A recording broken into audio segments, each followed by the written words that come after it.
Okay, so this is the session called Beyond Rows and Columns. It's the fourth time the charm. And everybody who's here is here because you can't think of anything better to do first thing in the morning than go to history class. So this is basically going to be sort of a database history class looking at how databases have evolved kind of over the years and how they're maybe different now, right? And so there have been a number of attempts to make changes. We'll talk about those attempts. We'll talk about why they might or might not have succeeded. And then we'll look at kind of where we are and see what the trends are. So this is the marketing sort of version of me. The main thing to note is I've been doing databases for a while, and I'm sort of split between a university. I'm from the University of California, Irvine, and also a consulting architect at Couchbase and involved in query things at Couchbase. We'll talk more about that sort of towards the end. And so anyway, let's get to the talk. So the plan is sort of up here. I'm going to take you through databases, like database systems, what they look like, and data models from before SQL to back sort of after SQL, if you will. We'll go through the pre-relational era, the relational database era, and what that brought us and why that was so important. Obviously, everybody appreciates relational databases, but like what were the highlights? And then a whole bunch of attempts to kind of break free of some of the rules that relational databases brought us. We'll talk about object-oriented databases. We'll talk about object-relational databases. We'll talk about XML databases. You know, that must be the answer. And then we'll talk about NoSQL databases and sort of analyze each one of those things and try to figure out kind of what their future is. Also, at the end, we'll sort of talk about how what Couchbase is doing fits into this picture, and then sort of talk about, you know, sort of reflect on what's happened, what are some of the challenges, and then I'll take your questions. Anyway, that's the plan. So let's go. So the birth of the field of databases, kind of as we know it today, when you think about databases, teaching it at universities or, you know, sort of buying software out there, we think about relational databases mainly. And so that was brought to us in 1970 by Ted Codd. He wrote a paper about kind of how we could change the way we think about data by thinking about it logically rather than physically, right? And so Ted sort of came down with the stone tablets. The stone tablets looked a little different than the ones that were older, but he had a whole bunch of rules about what it meant to be a relational database. And so he sort of defined that, and he and others in the area gave birth to what a bunch of people think is kind of like the beginnings of databases, right? So a bunch of you were probably sort of not born maybe before this was happening. This was sort of the first generation of legitimate, you know, sort of academically teachable databases, but there was something before. So in the sort of first decade BC, before Codd, there was a need for data management. People were already very aware that, you know, we were all kind of doing the same thing, right? We're writing these programs, and these programs are managing, you know, bytes and files, but thinking about them as records with fields. And we're having to worry about updating them safely and what happens when multiple people go after them and how do we sift through them to find things. And so it was already clear that we needed data management libraries of some sort or some kind of a database system. And so there were some systems before relational. Hierarchical database systems, the most notable one there is IMS from IBM. And I remember I was working for IBM actually in the year 2K. For those of you who remember, that was sort of a big scary time because, you know, what will happen when the date flips. And I remember seeing kind of at one of the IBM sites this big sign saying IMS ready for the year 2000. And I think in the 1960s they never thought it would last that long. The other sort of notable technology back then, the big technology, were network databases, IDMS and others, based on what was called the codicil standard. And we'll talk a little bit about those kinds of databases. But the main thing to know is that they provided navigational APIs, right? So the systems had the notion of files. Files had records. Records could point at other records. You could build indexes on sets of records. But programmers had to manipulate those. So you'd sort of go find a record, and you'd go follow a pointer to some other record. Maybe look up some record in an index explicitly, you know, in your program. And so there was these navigational-based APIs that would allow you to kind of sort of walk your way around the database by navigating records and pointers and looking things up in indexes. And every time you wanted to make a change, you know, you decided, well, you know, I could actually do better if I had an index on this field. You would change things and you'd have to go change your program because now your records may be connected in a different way or ordered in a different way. And so there was a lot of maintenance. Every time you change something, you know, it's time for a minor rewrite in your application and retest it, et cetera. All right, so what did that look like? So let's kind of take an example, and we'll use this as a running example for all the different technologies. So we're going to take orders and products. Just, you know, because we're all familiar with that, right? So we have orders. Orders have an ID. They have a customer name. They have a customer city and a total. And then orders consist of items, and so items are going to have an item number, a quantity, and a price. And the items are going to be, things that are products that we'd like to order. And so we're going to have products that have a SKU, a name, a list price. That might be different than the price, that we're selling it for in the order, the size and the power, sort of depending on the kind of item we have. And this is being modeled using what was called the network model. And so the way you would define a schema in this model is you would have this notion of sets of records. So we have a set of records called orders, or actually we have order records, we have item records, and then we have an item order set that connects an order to its items. So an item is sort of in a set associated with an order, and that's the green item order link on the left. And then on the right-hand side, we've got sort of another link. I just showed it in a different color to make it clear, as you'll see down below, how things are connected. We have a connection between items and products, where items are also, sort of containing a product, essentially, as a way of thinking about how you find the product for an item. So the general notation is on the right, and this is how you would represent that, orders and products and items using the pre-relational network data model. Then if you looked under the hood and looked at some data, you'd see something like this. You'd see what Mike Stonebreaker used to call pointer spaghetti. So you've got an order, order 123 was ordered by Fred from Los Angeles, and the total for the order is $25.97. And there's a couple of items in that order. Item 1 is being ordered in quantity 2, and it's $9.99 is the price being paid for each one of those. And then item 2 is quantity 1, and the price is $3.99. Right? And so that's the order. Hopefully, if you do the math, it adds up to $25.97. And if you wanted to find all the items in an order, in Fred's, let's say, order number 123, you would do a navigational thing where you look up order 123, and then you'd start following the pointers, kind of walk around that chain to find item 1 and item 2. If you're at item 2 and you want to know what it's called, you'd have to sort of go and find the parent of item 2, find the associated product, and you would sort of discover that that was a USB charger for $5.99 list price. And so you'd realize, hey, I'm getting a deal on this, right, $3.99. So you basically had this sort of piles of records and pointers or sets, and you would navigate. And that was the world. Enter the relational era. Ted Codd said, this is a mess. We have to keep rewriting our programs. We've got pointer spaghetti in Mike Stonebreaker's terms. What can we do about this? We need to think about our data differently. And so he said, let's think about it as relations, or tables. There's an order table with ID, customer name, customer city, and total. There's an item table with order ID, item number, product SKU, quantity, and price. And the combination of order ID and item number identifies an item, so I've indicated that that's the key. We'll talk about keys again in a second, and then there's a key for order, which is the order ID. And then products have a SKU, a name, a list price, size, and power. We just sort of think about these tables with these columns, right? And then if you think about how the data looks, it's just these rows, right? So when I was a graduate student a few years ago at Berkeley, and I went home on vacation once, I sort of taught my mother the relational model successfully, because she was an accountant, she was used to dealing with spreadsheets, and she got it, right? And I actually taught her to write Quell, which was the, sort of the right query language at the time from Berkeley. It's another story. We'll talk about it in some other talk. But anyway, so this is how the data looks. It's very simple to think about, and you can find the items with an order because, hey, they, 1, 2, 3, right? What's not to understand about 1, 2, 3 matches 1, 2, 3. You can find the product by following the link from product number 401 to the items using product 401 and so on. And so things are now connected by values. Right, so the things to notice are everything's now logical rows and columns. We're not thinking about records and following pointers and how to navigate. We've just got these values. We'll have to figure out what to do with them in a second. Notice also that the world is flat. Right, so everything is tables, rows, and columns. This is called first normal form, 1NF. And if you ever wondered where nickel got its name, it's not first normal form. We'll come back to that later. But first normal form basically says that a field value has to be like one thing, right? So the value of the customer name of order is Fred. It's not a list of names. It's one name, Fred.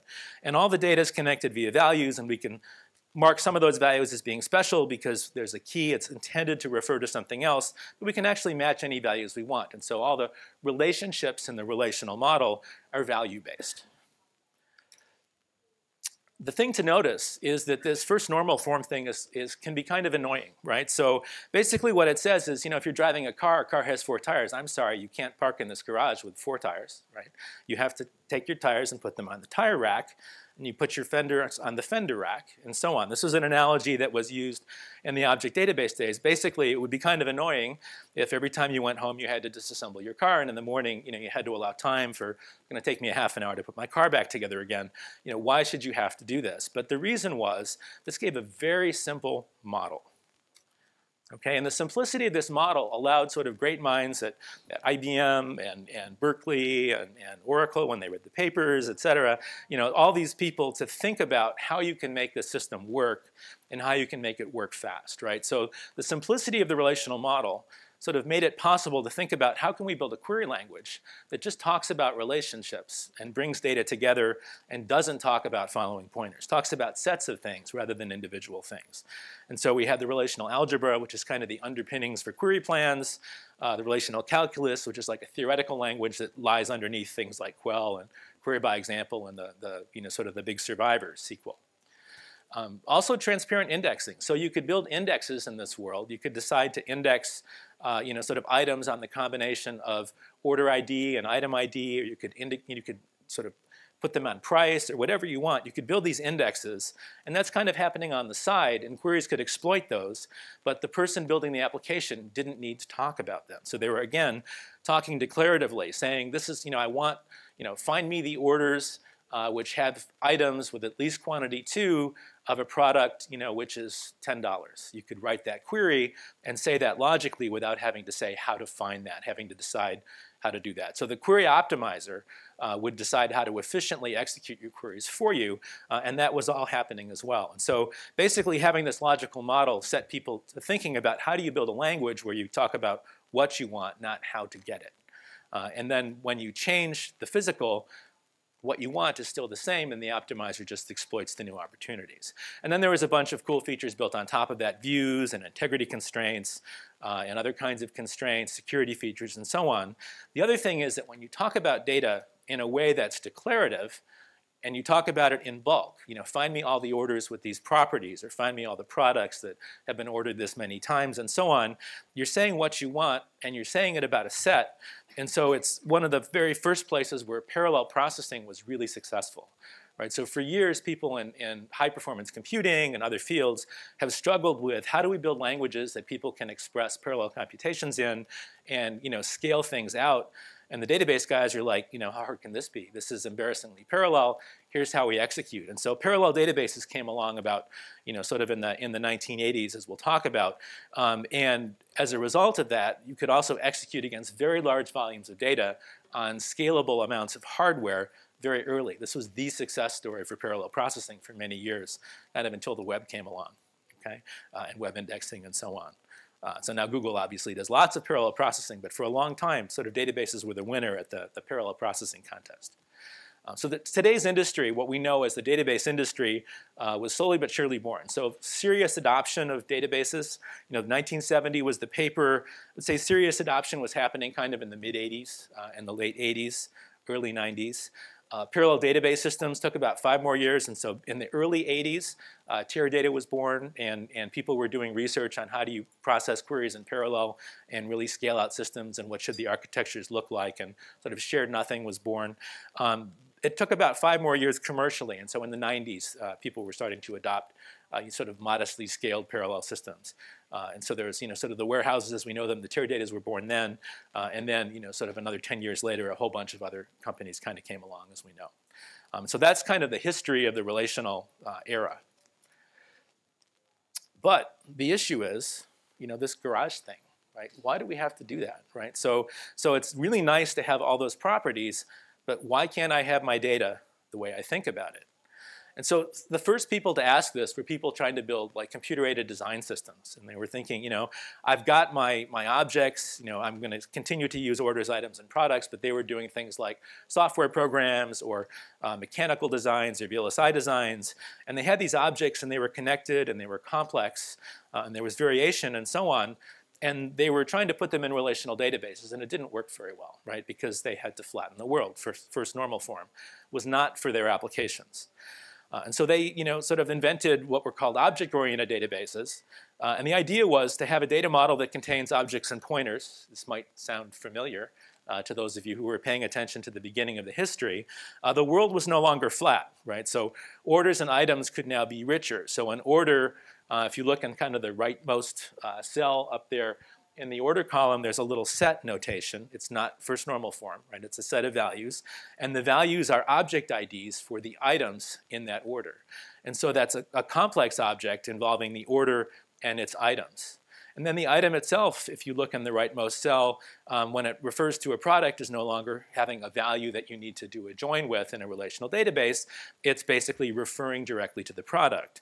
And so the order kind of contains, in an object reference sense, a set of items, and an item contains a product.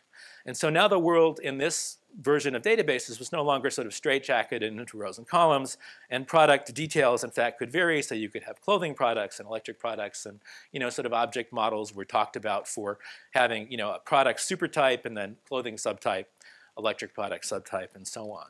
And so this was going to be the next big thing after relational databases, and this was happening kind of in the late 80s, around 1990 or so. So what they wanted to do was to solve these CAD application problems. They had rich schemas with inheritance and complex objects. They had object identity. They had references. They also wanted methods. And so you wanted to do things to objects. And there was a religion at the time that said, sort of the behavior, it's part of the class. It belongs with the object. We need to persist the methods kind of with the data. And so we really want a tight binding. Life would be great if C++ was persistent, or if Smalltalk was persistent, or pick your favorite object, if Eiffel was persistent. And so there were a bunch of different languages, and object databases were kind of born from making those languages persistent and then adding some degree of querying. Oftentimes, maybe just sort of querying one set of objects. Some had some more rich query languages, but they wanted also to navigate very quickly. So if you were doing a VLSI design checker on your persistent data, you needed to be able to really quickly traverse your data, kind of at memory speeds, and so there was a lot of architectural work on that. And here's a list of some of the sort of the interesting history. Gemstone, Ontos, Objectivity, Versa, and Object Design, O2. Whole bunch of interesting systems to be looked at if you want to sort of go back and look at the history there. And so there was also, sort of people were like, let's define what an object database is. Ted Codd told us what relational was. We're going to get together and we're going to write a manifesto for what object databases were. And so you've got to have complex objects. You've got to have OIDs, et cetera. There were rules invented.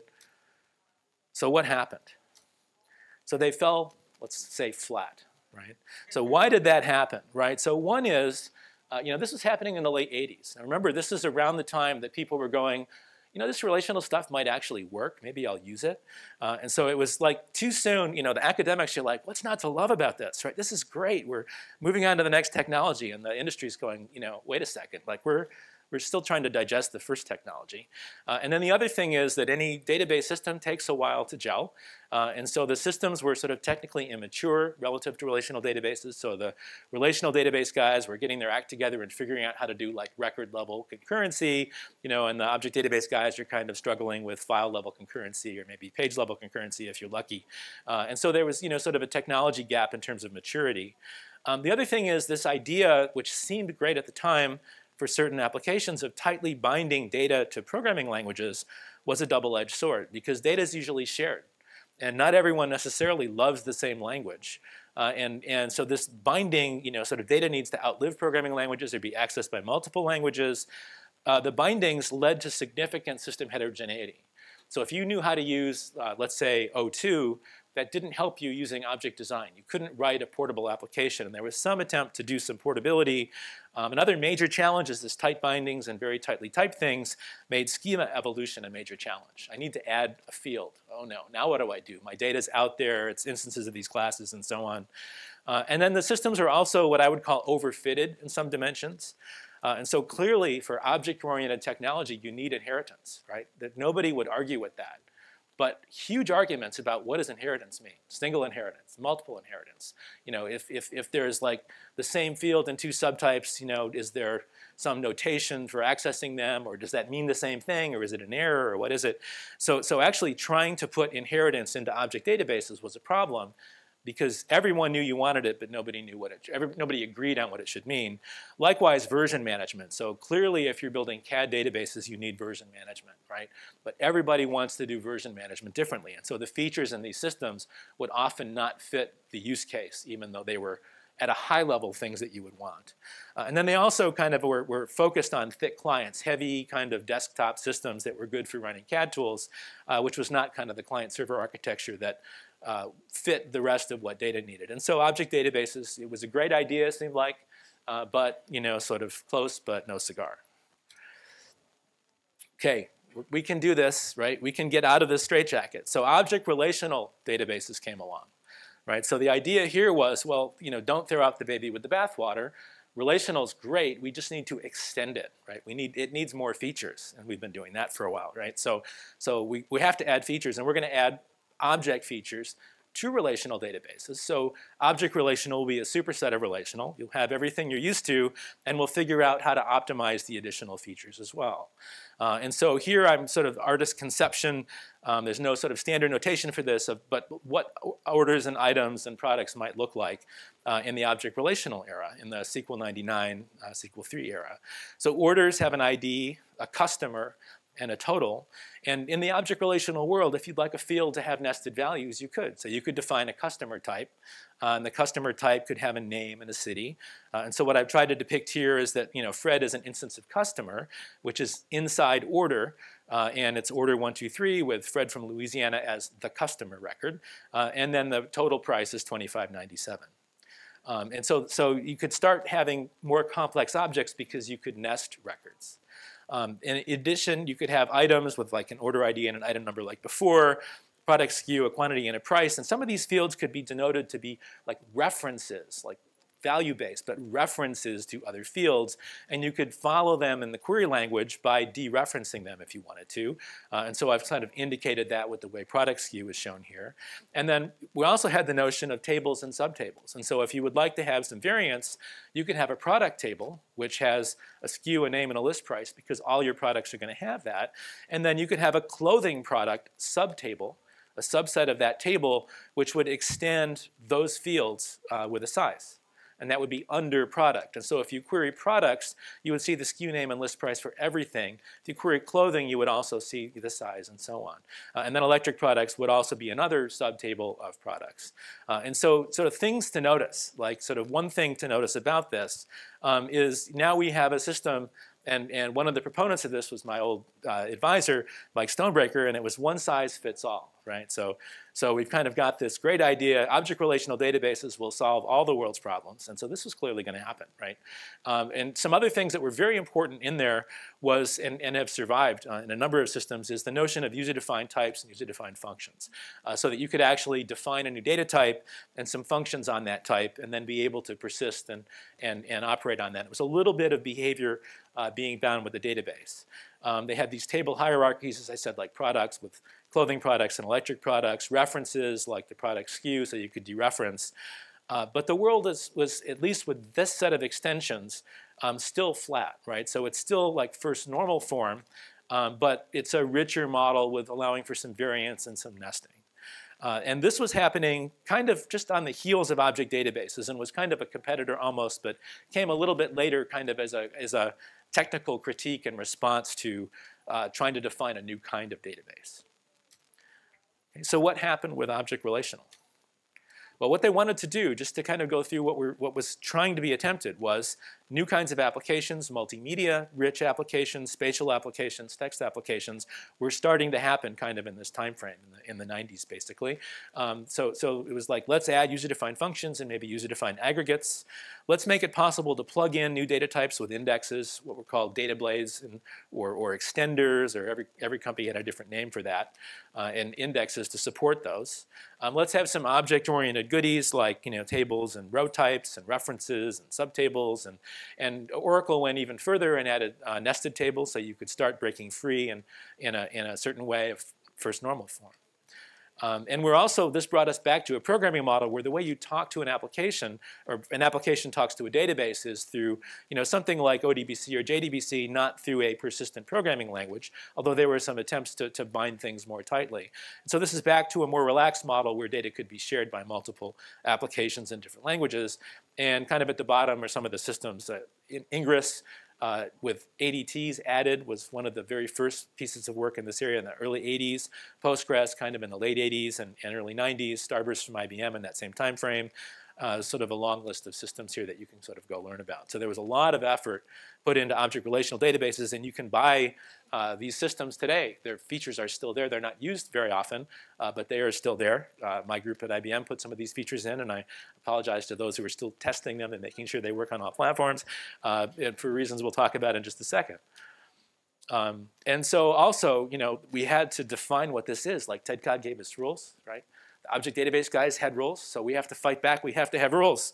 And so third generation database system manifesto was written by a bunch of us who decided that this was going to be a good idea. And that's part of the history too. Object relational databases, I mean, although you can still buy the systems with the features, also kind of fall flat. So why is that? Well, there were differences across the vendors. So part of it was, everybody thought this was a good idea, and everybody was working on it kind of like object databases and adding their extensions. And then the SQL standards were kind of coming along behind. And so there was, so there was an interesting standardization exercise. And sort of the standards kind of lagged things. The standards didn't really include some of the details of the extensions. Like if you wanted to have a data blade, it was not easy for somebody like Esri, let's say, that does spatial data, to do something that was portable across systems. And it was hard to extend the systems in some of the ways you wanted, like for indexing. It's easy to extend them with a new function that you can just call on every item, but to teach the system that when you see that function, you can use this index was a lot harder, and so that kind of didn't get covered in the way that was kind of envisioned. Application issues and multiple platform support was also a thing. So I was involved, sort of in the late 90s on, sort of adding these features into IBM.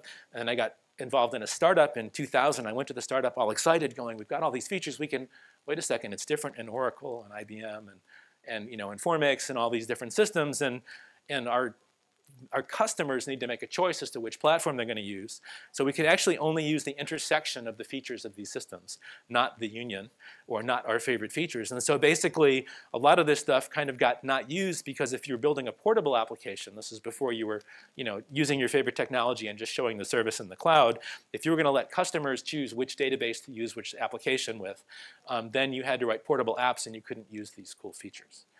And there was also kind of a lack of tooling around these features. And it was also probably too much too soon. It's like, yeah, this relational stuff is starting to work. Don't spoil it with all these other features. And so IT departments were not super excited. And the thing that was really exciting that was happening was applying parallelism, right? So realizing that you could deal with larger and larger volumes of data and you could ask really complicated queries. This was happening, right? So object relational databases, great idea, but kind of fell flat. But we're still wearing, these handcuffs, the straitjacket. We're still parking our car sort of in the place we don't want to, hanging it on the rack. How do we get past this? Well, clearly, we have an answer, right? There it is. XML, it's the answer to all the world's problems, right? So if we just think of our data as XML, problem solved. So what does that look like, right? So an order now looks beautifully like this, right? We just add some angle brackets and some attributes. And so an order has an ID, which is 1, 2, 3, like it did before. It has a nested customer, right? So we're not restricted to not nesting. And the customer's name is Fred, and the customer's city is Los Angeles. There's a total, right? There's a set of items, and so we can have non-first normal form data. The first item, item number 1, is 401 with 2, and price $9.99, and so on. So we can represent our data as a rich, complex object, albeit with some, angle brackets around. And then we have products. And so, there's our products over on the right. And so no longer is the world flat. And just, to keep track of where we are in history, it's the 2000s when this is happening, right? So XML databases is here to save the day. How is it going to save the day? Well, one flexible data model will fit all. Right, so it started out with SGML. in sort of document markup and knew how to deal with nested data, and there was a lot of variety and optionality kind of expected in documents, and so all that made it possible to deal with variations and to deal much more naturally, in a less schema-y world. A whole new declarative query language was born, so that ended up being XQuery from the World Wide Web Consortium. It was designed both for querying data and also writing transformations. And so if you have data that kind of looks like this and you want to transform it, people needed to do a lot of XML transformations for, sort of e-commerce apps and things. The query language was aimed at that, and it was standardized kind of over the course of the first decade in this millennium. There are really kind of two different use cases for XML data and thinking about your data that way. One was data storage. So there was some seminal work done at Stanford that kind of gave birth to semi-structured databases, a project called Lore. A bunch of systems, a system called Nadix from Germany, Timber, IPEDO, MarkLogic. There's sort of a long list of systems that were XML databases. MarkLogic is still around, by the way, as an XML database. And then also the database vendors went, well, hey, you don't need to go get that special system. We can do that. We're going to add a column type called XML. And we're just going to add all of XML capabilities in to deal with that column type, and then we've solved that problem. One size fits all still. And so DB2 has a thing called Pure XML, which is a really nice implementation of XQuery and XML. Oracle has their implementation. SQL has their implementation, and so on. And so data storage and querying was one use case.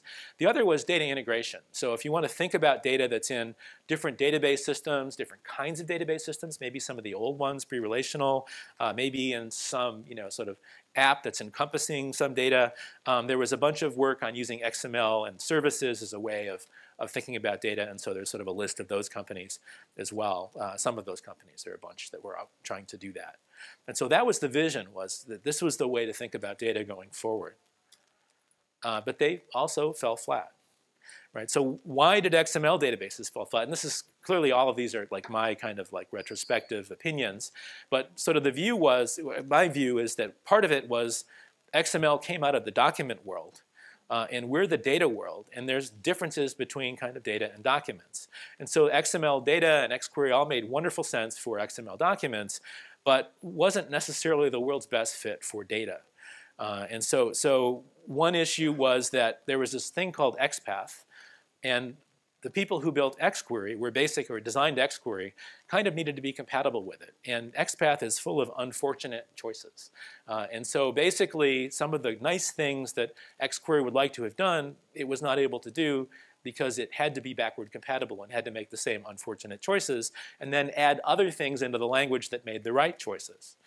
There was also the notion of document identity and things in documents being ordered all the time, and that's kind of not how data is. Oftentimes data is just a set of things, not a list of things. There was this distinction between attributes and elements and all kinds of weird differences in how you deal with missing values and nulls. And then there was also mixed content, right? So that it's not just data. Data could be markup mixed in with text, et cetera. And that wasn't sort of a great fit for the data use case. And then there were sort of two other things that were kind of happening in the world and the market. One was, sort of SOA and web services was huge. This was going to revolutionize the world. And then it kind of went, right? And so this XML stuff wasn't quite, this didn't answer all the world's problems in the expected way. And then along came JSON, which we'll talk about in a second, and RESTful services. This is still an important niche market because people do use XML very seriously for document management and document exchange, and you need to deal with it. But it wasn't the answer to the database. It's like not the next database world like it was maybe expected to be. But now is different, right? So that's the story, right? So, and I believe the story, and I'm going to try to convince you. So now we're entering the NoSQL database area. What does NoSQL mean? Well, it kind of started with a revolution that wasn't from the database world, right? So everything you've heard up to now was really kind of like database people or sort of engineering CAD tool people bothering database people to make database changes happen. And at some point, kind of people in the distributed systems world went, we're tired of waiting, right? So you guys aren't building systems that we need, right? You're building systems that are monolithic. We can only talk to them in SQL. They don't necessarily scale to thousands of nodes, and we don't need to run that super complex analytic query.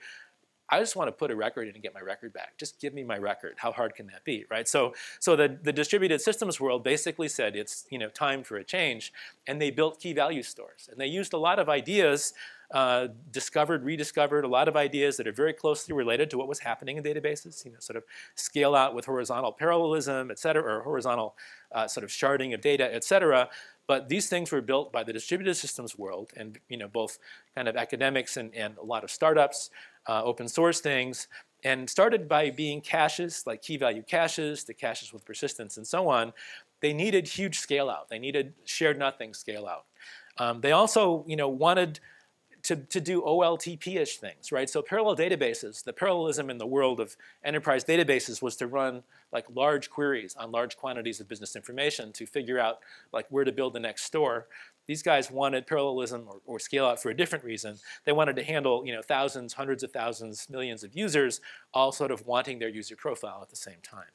Right? And so they wanted a simple low latency API. They didn't want to write a query and wait for the optimizer to figure out what the query plan was going to be, et cetera. They had a key. They wanted to store a value. They wanted to have a choice about what that value was. It's like not your business what my schema is. Step away from my value. And then they finally also, they wanted like record level acidity. Didn't necessarily need kind of the world of transactions of databases. And they also wanted to deal with replication and possibly tolerate inconsistency to get other properties, availability, et cetera. And so there was a different set of requirements in a different community that kind of started what has ended up being NoSQL. And so if you kind of look at the graph, in terms of flexibility and complexity versus performance and scale, an RDBMS, a relational database system, it's very flexible and complex, but tends not to scale out to the same degree as like key value stores. And this is kind of indicating what are some of the different technologies that are there in NoSQL. So there's the simple key value store. There's the sort of the column family, or which is sort of the Google Big Table model. There's document stores where you actually can think about your document in kind of a JSON way. And then people also sometimes classify graph databases for querying like large amounts of graph data as NoSQL. In the context of this talk, I'm going to focus in a little bit. I'm going to toss out sort of the graph databases because I think there's something kind of different and special. And I'm also not talking about like anything that doesn't have SQL. So I'm not talking about Hadoop. And I'm not talking about like SQL on Hadoop, which is like sort of let's have a flat world and just not pay for shared databases, which is happening again. Okay, and so that's kind of the NoSQL we'll focus on is like the kind of the database functionality again, but with first normal form straitjacket removed. So what does that look like? So typical NoSQL data, I can represent that same data that we've been looking at in the different technologies like this, right? So I'll have a collection of orders and I'll have a collection of products. I don't have this garage with the racks anymore, right? And my order can have an ID, I can have a nested customer, has a total, I can have nested items, and so on. And then products can sort of look as they do on the right-hand side there. And the world is not flat anymore, and it's not as like messy. You're not likely to bump into a sharp corner of an angle bracket and cut yourself. And so now in terms of like when is this happening, we're in the sort of the current decade. And so people started in the world of NoSQL databases thinking about JSON data as the value associated with the key. So kind of what's happening in this area. So this is kind of the trend that we see now. This is where we are, right? And so what's happening? Well, what's happening and why is it happening? So people are now realizing that, being able to store your record and get your value back is great, but sometimes you want to find it in some other way, right? So I want to find my user profile by my, by my user my login ID, not by my key, not by my name, or maybe by my email address. And so they started wanting secondary indexing and non-keyed access, non-keyed queries over collections of records. Also, there is a benefit to declarative queries, right? So it's pretty tedious if you have to write a program and your program has to navigate from place to place by following keys, right? And so there's a niceness about queries that the community that invented kind of the NoSQL databases then began to realize. There was a reason that declarative queries were there, right? Because now, especially if you add indexing, it's nice to have the system decide for you, like which index is going to get used. And maybe you want to do some aggregation, right? So I've got some orders. I'd kind of like to know, how many, what's the total of all my orders, right? I'd like to write a query that aggregates a value over a collection of records. Or maybe I would like to actually join collections and orders. Sorry, collections of orders and collections of products. Right, and so there was a realization kind of over time. We created something that scales out. We're solving the problem that we set out to solve, but we kind of want some of that stuff back that we gave away. You know, maybe that schema stuff, maybe not that schema stuff. So we seem to be heading towards a world where what I'd like to call like big data management systems, BDMS. This is not a dyslexic version of BBMS. It's something that might be different. Think like scalable OLTP targeted parallel database, where we want to manage big data, but it's different. It's not kind of the relational straitjacketed data. We do want declarative queries, and we want query optimization. We don't have to think about, like, when I ask for something, how should the system get it from me? Let the system decide as long as it can do it fast. But I want that to work on schemaless data, right? So don't make me form a committee and spend 6 months choosing a schema before I can build my application. I need to move sort of really fast, and so I like the schemaless world. We'll kind of come back to that a little bit. There is a disadvantage, which is then the application is the only one that knows the schema, right? So we need some tools for that, or maybe we need some way of documenting some of that, et cetera. And so we might want the return of some optional schema information. So we seem to be heading towards a world where the database people are also realizing that these constraints have been kind of heavy, and so things are sort of moving towards the middle, where we're finally relaxing some of these restrictions that allowed us to solve the hard problems, sort of 30 years ago, and to really solve them well. Now we can apply what we've learned to solving those problems again on much more flexible data. Okay, so that's kind of where we're headed. And so what I'm going to do is talk just a little bit about some of the examples of systems that fit this. I'm going to use my 2 favorite examples. So there are others, but I think these are 2 prominent examples. So one is a project that I've been working on with a bunch of colleagues at UC Irvine and Riverside and San Diego since like 2008, 2009. It was called Asterix DB. It's now an Apache project called Apache Asterix DB. And it's basically a BDMS, a big data management system. And it's basically, think about a parallel database designed for semi-structured data, for data where the schema might not be specified or only partly specified. And it uses like database technology. So the idea when we started this project was, people were sort of writing MapReduce. And that seemed like not the best answer as a database person to running queries quickly. People have figured that out in the time since then. But we set out from sort of the beginning to reject the MapReduce-based, compile it down to a MapReduce job architecture and said, let's actually manage data. Let's not give the data to HDFS. Let's actually store and manage the data like a database system would do. And let's build a really scalable kind of shared nothing database. And so you could put data into it and out of it. You could write queries. We invented a new query language because it was fun to do that at the time, called the Asterix query language. We were academics and we could. So we did our own data model sort of based on extending JSON.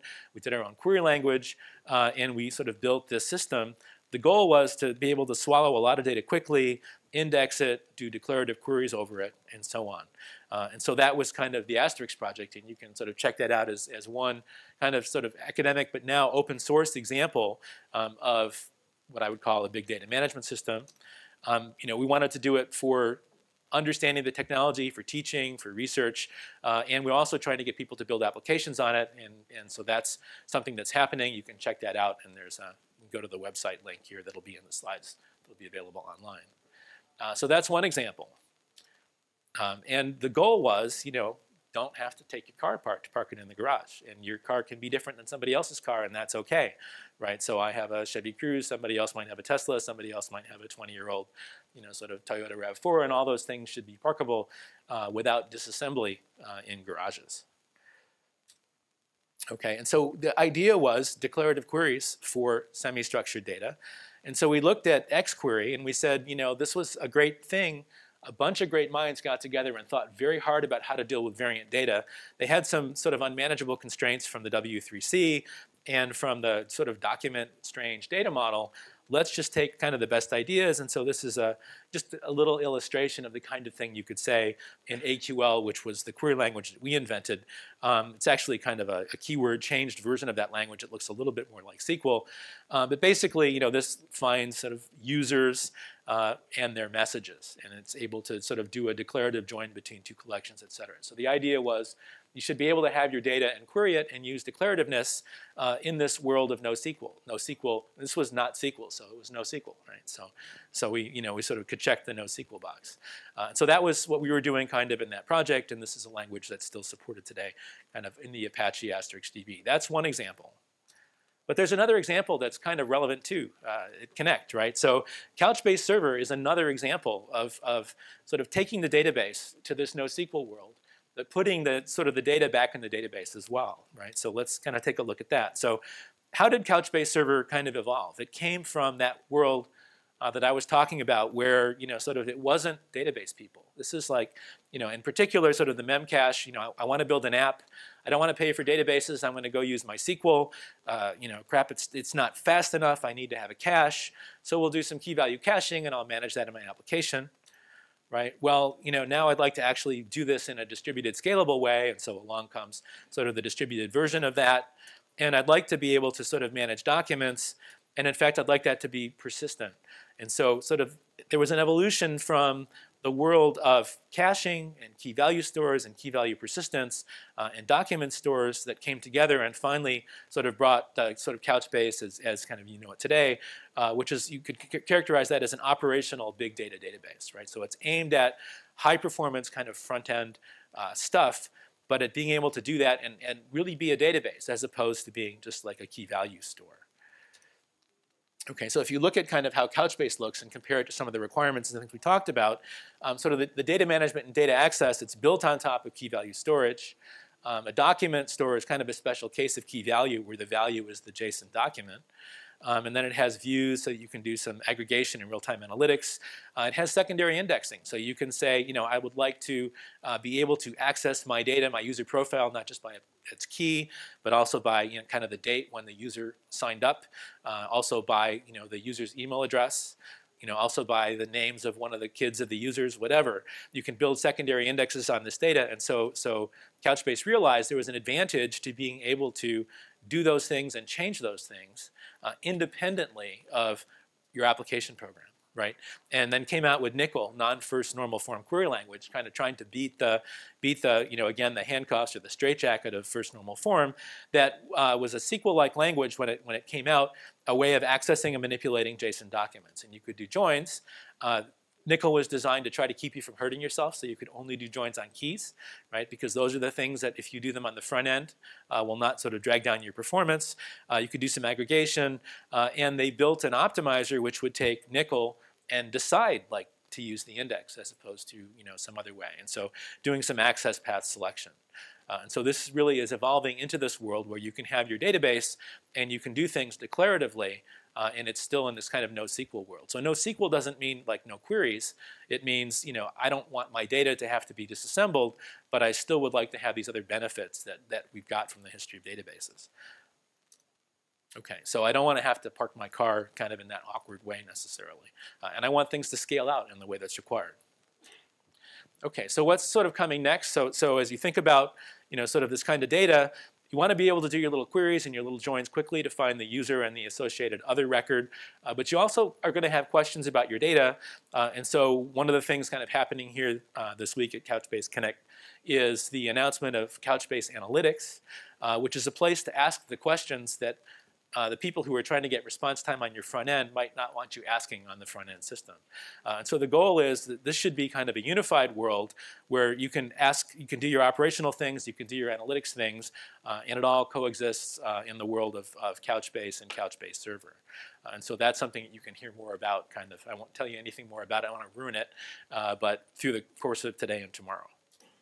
Okay, and so the kind of the Couchbase vision that architecturally I will leave you with is this unified declarative programming interface, right? So one of the most important lessons of the database sequence going from pre-relational to relational mainly, and then kind of over the course beyond is we need to retain declarative programming. We need to have applications able to be written in multiple languages and do declarative things against shared data.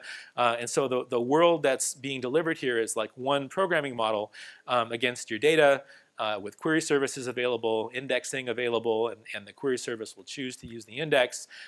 Search, something else you'll hear about today and tomorrow, and coming soon, analytics as well. And then sort of unified administration for all of that. So that's kind of the NoSQL vision that you'll see here today and tomorrow. Okay, so I think the fourth time's different, right? So the object databases didn't work out the way that was hoped. Object relational didn't work out the way that was hoped. XML didn't solve all the world's problems, which was a huge surprise. And so so the question is why is this different? Why is this not the fourth in a series of sort of a dozen things that don't work out? I think there are different. There's some different forces at work here. So applications have for a long time needed a place to put their stuff, right? So another piece of history, you should go, sort of look at the George Carlin, I need a place for my stuff on YouTube. But basically, applications have always wanted this. Relational databases brought huge changes, but made that place kind of uncomfortable. And over again, people have tried to change that. And finally, the distributed systems community gave up and stopped waiting. And they're now moving back towards this world of sort of how do we do query processing and so on, creating a world where you can actually not have to sort of do that whole thing, right? So there was a bunch of failures, kind of, but this time I think it's different. NoSQL doesn't mean no queries, but it does mean your data can be thought of the way you want to think about it in your application's terms. You don't have to put some middleware glue between your application and a flat world. And so examples of that, Asterix DB, Couchbase Server, and Couchbase Analytics, which couples with Couchbase Server, are all examples, I think, of this different thing. And it's different because it came from a different community. It happened because people demanded it, as opposed to sort of us in the database world thinking we have the next great idea. Okay, so I'm going to wrap up. I'm going to sort of just mention that there's a bunch of different sessions you can go to that will sort of talk about this. So there's a Couchbase Server architecture session where you can hear more about kind of the architecture.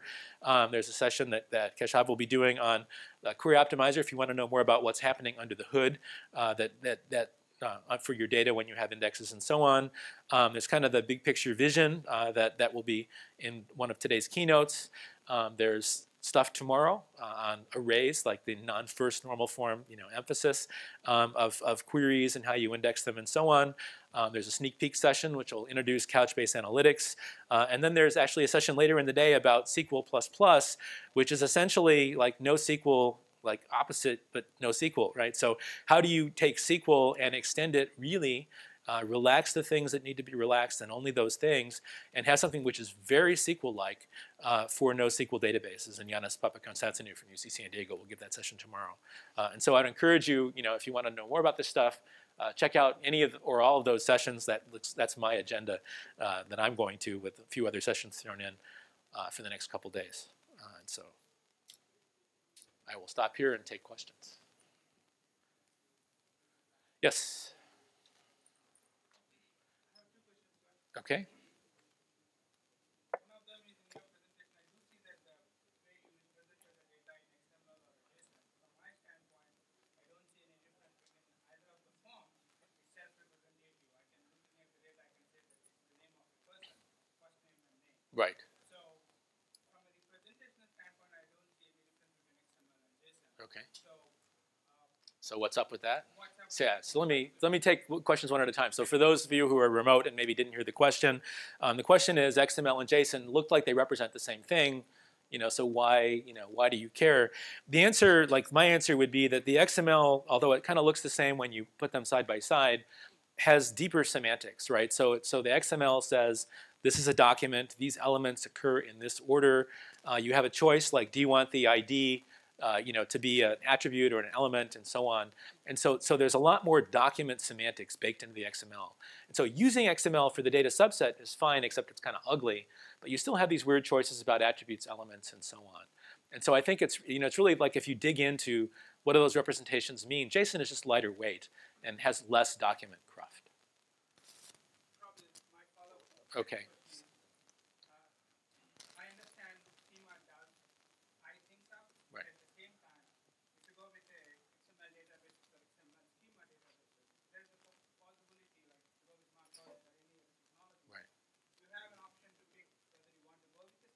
Right. Or you can go without a schema. Right. So in that case, I have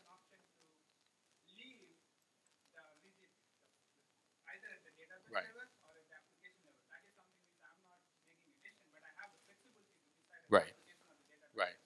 So I love JSON, it doesn't mean, but do you see, is there any, down the line, do you see that JSON is going to have schemas or some kind of flexibility coming up there, or is there anything that is in pipeline?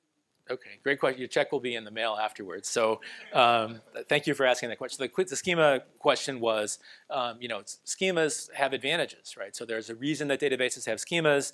I'd like to have a choice. If I go with something like MarkLogic and XML database, I can optionally have XML schema. Similarly, DB2 pure XML supports optional schemas on the XML column, and they process queries kind of independent of the schema, but the schema can be there. And what's going to happen with schemas in JSON? And so one answer, like my belief system about that, is check out Apache Asterix DB. What we did there was to say, what if JSON had a data model, right? So how would you write a schema language for JSON? And so we invented one of those, and I will wrap up, and this will be the last question. And so we basically invented a language where you could optionally specify the schema. You could specify part of the schema, but the object could have more stuff. I think big data management systems will move to a world where there is something kind of analogous, to an optional schema that you can state and that can be exploited by the optimizer when it's there, that can be exploited by the query writer because they know that stuff is going to be there. And so I think we'll move to a world where schemas are optional, and you can kind of dial up, from 0 to 10 in terms of how much schema. And so I would say, you could check out kind of what our answer was in there. And I would, hope that Couchbase will go sort of in that similar direction down the road. I think the community will need to, because otherwise only the application programmers know the schema, and then when they die, it's a problem, right? You have to reverse engineer. All right, I think we're out of time. I'm getting the wrap-up sign a couple times, and I will take that seriously. Thank you for coming to this session, and check out the other ones.